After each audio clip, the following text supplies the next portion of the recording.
जरा सोचिए, रात का घना अंधेरा, चारों तरफ सिर्फ गोलियों और बमों का शोर, और एक अफसर जिसे एक नहीं, दो नहीं, 3 गोलियां लग चुकी हैं। वो जमीन से उठता है, एक मशीन गन उठाता है और दुश्मन पर मौत बनकर टूट पड़ता है।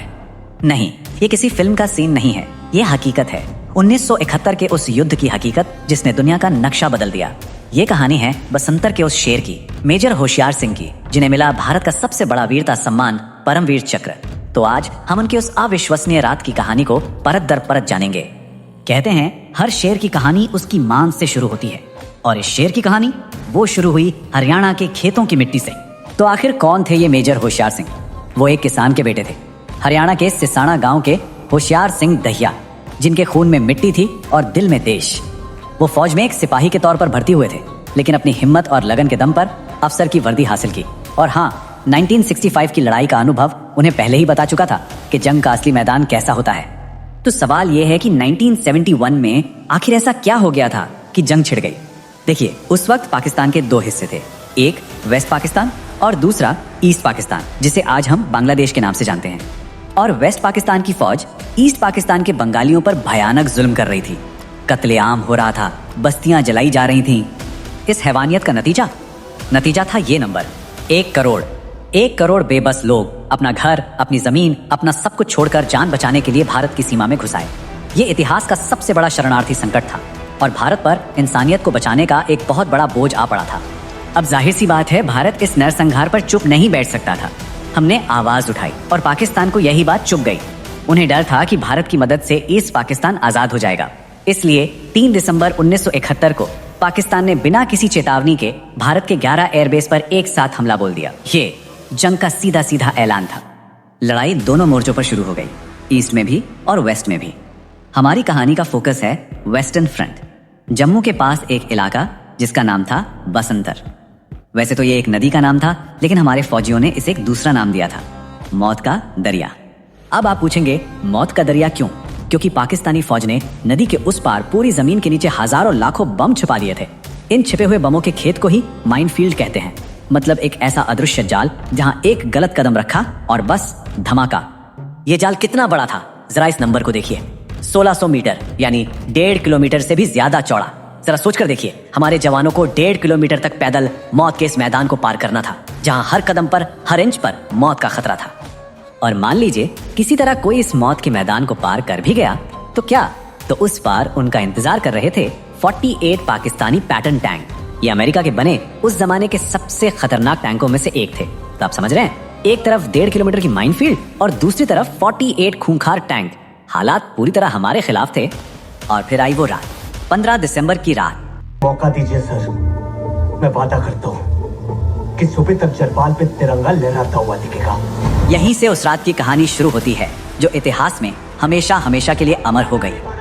और हमारे बहादुरों ने वो कर दिखाया। मेजर होशियार सिंह और उनके ग्रेनेडियर्स ने दुश्मन को खदेड़कर जरपाल पर तिरंगा लहरा दिया। लेकिन पाकिस्तान इस हार से तिलमिला उठा। उन्होंने जरपाल वापस छीनने के लिए 1 नहीं, 2 नहीं, बल्कि 3 जबरदस्त काउंटर अटैक किए। पहला आधी रात को, दूसरा सुबह होते ही, और तीसरा पूरी ताकत झोंक कर दिन के उजाले में। सोचिए क्या माहौल होगा। चारों तरफ से गोलियां बरस रही हैं, गोले फट रहे हैं, टैंक आग उगल रहे हैं, और उस तबाही के बीच मेजर होशियार सिंह डर को भूलकर एक खाई से दूसरी खाई में छलांग लगा रहे थे। अपने जवानों का हौसला बढ़ा रहे थे। उनकी आवाज गोलियों के शोर से भी ज्यादा तेज थी। डटे रहो बहादुरों, 1 इंच पीछे नहीं हटना। और इसी भाग दौड़ के बीच एक तोप का गोला पास में आकर फटा। उसके छर्रे सीधा मेजर के पैर में जा धंसे। खून बह रहा था। दर्द की कोई सीमा नहीं थी। उन्हें कहा गया कि तुरंत पीछे हट जाएं, इलाज कराएं। लेकिन जानते हैं उनका जवाब क्या था? उन्होंने साफ मना कर दिया। बोले, मैं अपने जवानों को इस हालत में छोड़कर कहीं नहीं जाऊंगा। अब आया पाकिस्तान का तीसरा और सबसे खतरनाक हमला। और तभी दुश्मन की एक गोली मेजर होशियार सिंह के सीने और कंधे को चीरती हुई निकल गई। वो जमीन पर गिरे, लेकिन उनकी नजर पड़ी एक मशीन गन पर जो खामोश थी, क्योंकि उसका गनर शहीद हो चुका था। बस अपने अंदर की सारी ताकत को समेटकर वो उस गन तक घसीटते हुए पहुंचे, उसे उठाया और दुश्मन पर गोलियों की वो बारिश की कि पाकिस्तानी फौज को उल्टे पैर भागना पड़ा। लेकिन एक बात याद रखनी बहुत जरूरी है, ये लड़ाई किसी एक शेर की नहीं थी, ये शेरों की पूरी फौज की लड़ाई थी।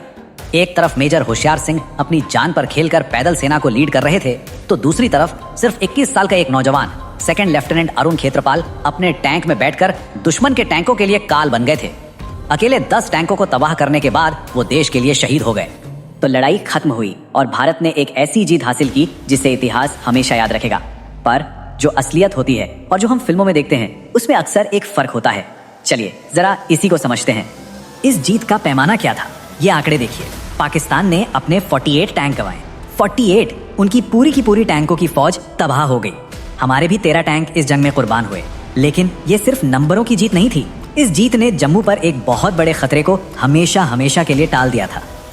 अब सवाल ये है कि बॉलीवुड ने इस हकीकत को बॉर्डर 2 में कैसे बदल दिया, और यहीं पर फिल्म का सबसे बड़ा क्रिएटिव फैसला सामने आता है। बॉर्डर 2 ने एक तरह की ड्रीम टीम बना दी है। मतलब वरुण धवन का किरदार मेजर होशियार सिंह से प्रेरित है, ये तो ठीक है, लेकिन उनके साथ फिल्म में एयरफोर्स के निर्मलजीत सिंह सेखों और नेवी के कैप्टन महेंद्र नाथ मुल्ला जैसे हीरो से प्रेरित किरदारों को भी डाल दिया गया है। जबकि असलियत ये है कि ये सभी हीरो अलग अलग मोर्चों पर लड़े और कभी एक दूसरे से मिले ही नहीं।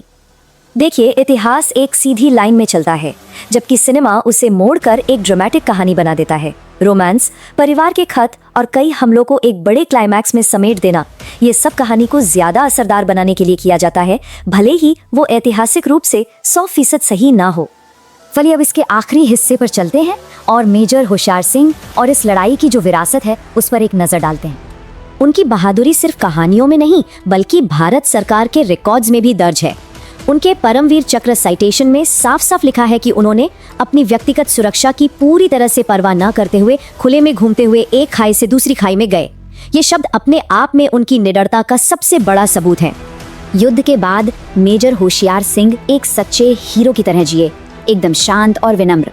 1972 में उन्हें परमवीर चक्र से सम्मानित किया गया। वो सेना में सेवा देते रहे और कर्नल के पद से रिटायर हुए। 1998 में 62 साल की उम्र में उनका निधन हो गया, लेकिन उनकी विरासत आज भी जिंदा है। तो अब जब आप असली कहानी जानते हैं तो एक सवाल आपके लिए है, क्या बॉर्डर 2 जैसी फिल्में इन नायकों के साथ पूरा न्याय कर पाती हैं, या फिर एंटरटेनमेंट के लिए इतिहास को थोड़ा बदलना उनकी कुर्बानी का अपमान है? ये एक बड़ा सवाल है, इस पर सोचिएगा जरूर।